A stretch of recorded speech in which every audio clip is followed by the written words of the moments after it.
Hola, hola, hola, buenos días amigos de YouTube, con vosotros aquí campechano Oscar. Vamos a hacer, hoy estamos aclariendo, que bueno, en valenciano es aclarir bresquilles, que es como podar un poquito, quitarle los frutos del melocotón, ¿sabes? Entonces, como en vídeo en YouTube no hay ni uno, pues yo digo, pues voy a hacer uno.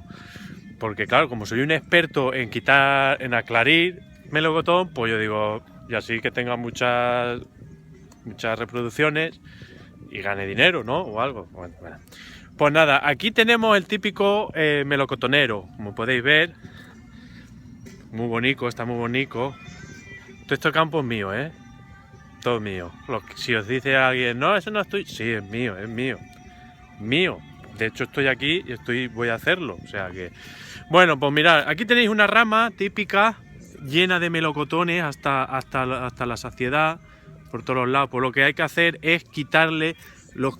Así vas quitando y tienes que dejar pues poquicos, ¿sabes? Los quitas todos, así los vas quitando.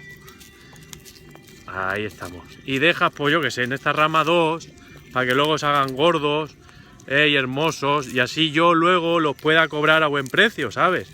Porque si se quedan pequeñicos, pues no. Ahí estamos. ¿Habéis visto? Este también. Ya está. Dos. Dejamos dos ahí.